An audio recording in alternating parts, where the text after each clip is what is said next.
You guys have heard enough of us rambling on. You guys want to see some tennis action. So let's go ahead and cross over to the court as it is time for Andy Murray versus Rafael Nadal. The first game of day number 2 here at the Mutua Madrid Open. I'm so excited for this one. Just quickly before we head into it, Oakley, any early predictions here going into this game? I've got to back Murray on this one. I've got to. I'm actually going to say it's going to be a clean game. I reckon he's going to take it. No games against. He's not going to drop a game at all. What about you, Alex? Which is bold.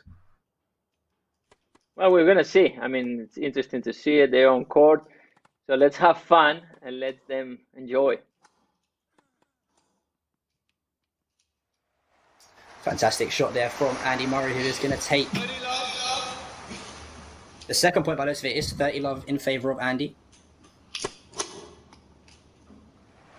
Fantastic ace coming through there as well. 40-love now in favour of the Scotsman. He knows exactly what he's doing with his serve. Look at him, the angle he's trying to find. Oh my goodness.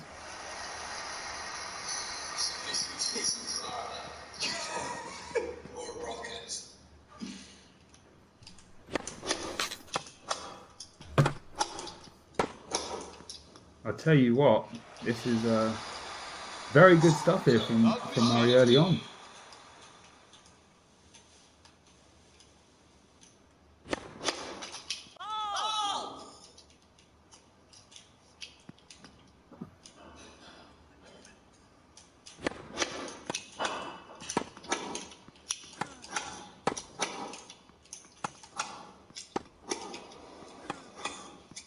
Oh, that is fantastic play there.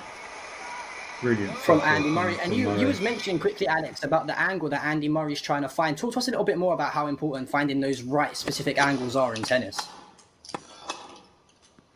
Yeah, I'm going to let you know.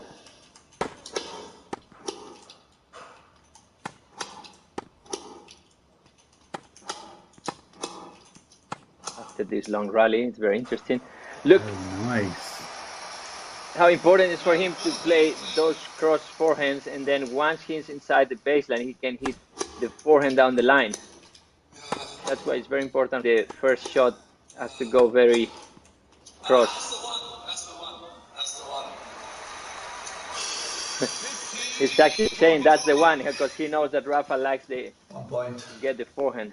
But it is still a break point for Andy.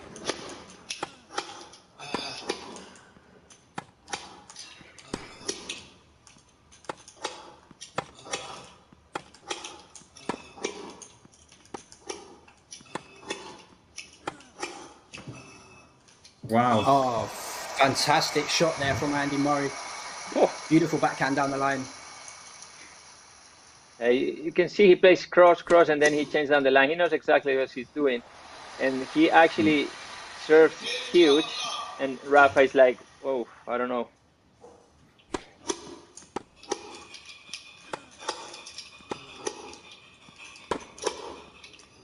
Look at this. This is say what, the early prediction. Still holding true. Yeah, I mean, Andy knows how to play these games, man. I know him very well, and he loves this stuff.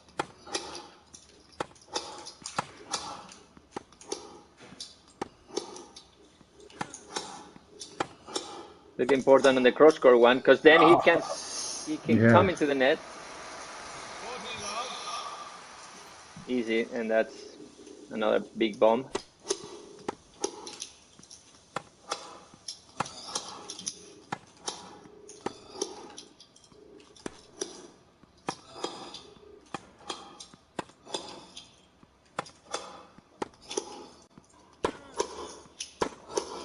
Nice rally.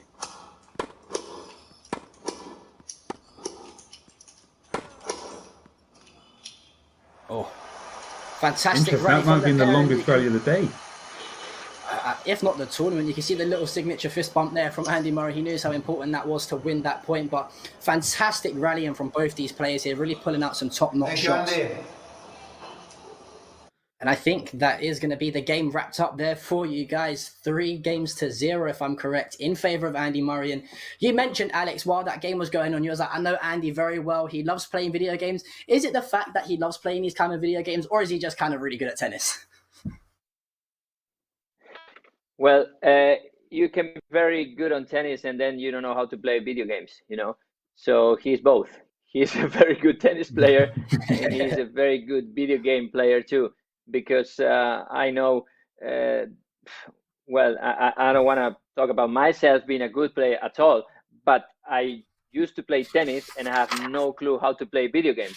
So, you know, it's very difficult. So that's why I believe for Rafa, it's a little bit more challenging to play this kind of game because he's not as used to it. And I remember when I was with Andy, he was always trying to play with me at some video games, especially the FIFA one. And I refused it all the time because I knew I was going to get absolutely smoked, you know. So I said, no chance I'm going to play against you. I look at you, you play against the computer, and you fight against the computer, but not against me, man. He's very good. Exactly. And I think we've actually got Andy Murray with us now for a quick post-match interview, if that's correct. Hopefully we can bring...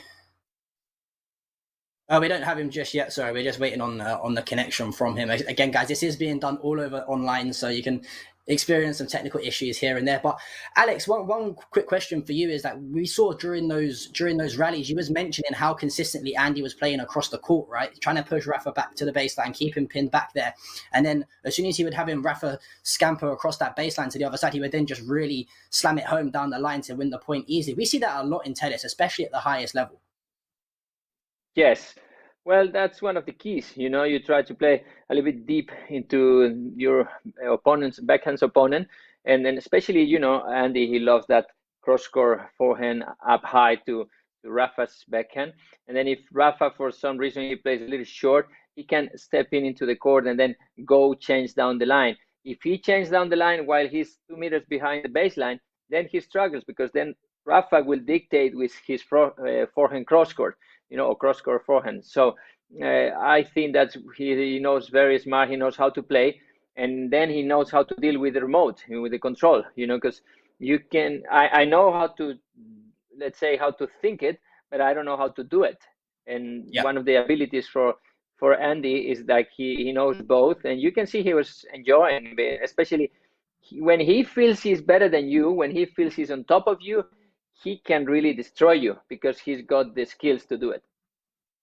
Yeah, couldn't agree Absolutely. more. We have actually we have actually now got the interview from Andy Murray. If we cross over to him, I expect that she'll just probably listening win here. The women's one, and then I think I've got a chance. Yeah, for sure. So good luck, Andy, on the next games. I don't know if Arsene has some question. If we can hear us, yes. Yeah. Hi, Andy. For me, it's very important to know what is your opinion. Everybody wants to go again to the cultural regular life, and for you, it's special this moment to go inside the culture to the competition again. No. What, to play actual tennis, like real tennis? Real tennis, yes.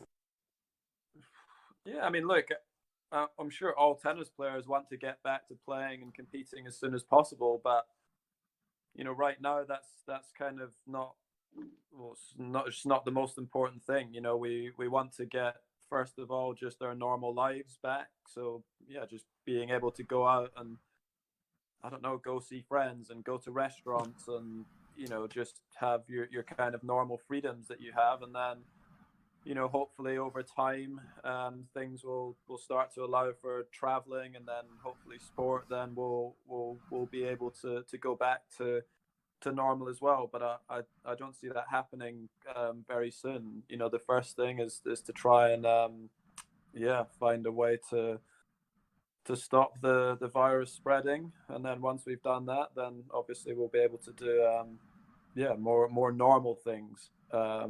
You know, that everybody does, rather than you know, thinking about competing in sport. So Andy, it was a really good speech. I think people needs to, you know, think about it and don't think that sport is the most important thing on the world, because we're seeing also football, tennis, other sports that they are trying to rush maybe to start competing again. And we have to think about our tennis professional players, our footballers, etc., and don't rush it just because people need to be entertaining at home, right?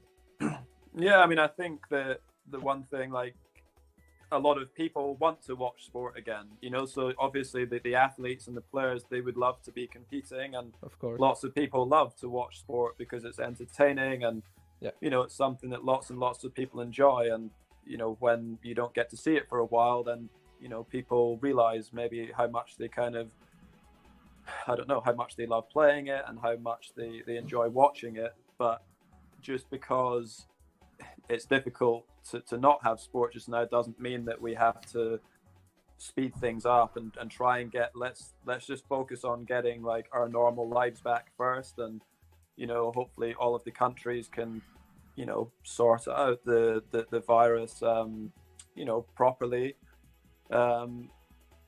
But I think, that the danger, I guess, look, I'm obviously no expert on this, but I assume that the danger is when you go back to trying to do things too quickly, like, avoiding the social distancing. And then if we continue with, back with international travel and things like that too quickly, that, that maybe there could be like a second wave of infections again. And maybe that would slow everything down again. And that's not what anyone wants.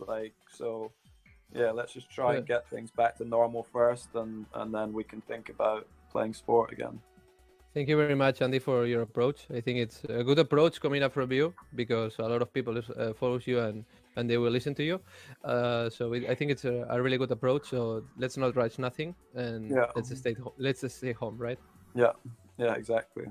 Thank you very much for being with us. We'll see you later, probably, if you. And tell if you speak to Rafa, tell him not to be such a bad loser next time. Will do. Okay. Bye. Will do. Bye. Thank you, Andy. Bye. I absolutely love that. Absolutely love that. It's fighting talk, right? It's fighting talk, saying, what, Rafa, you lost. Just take it like a man. I beat you fair and square. But it was a fantastic performance from Andy. And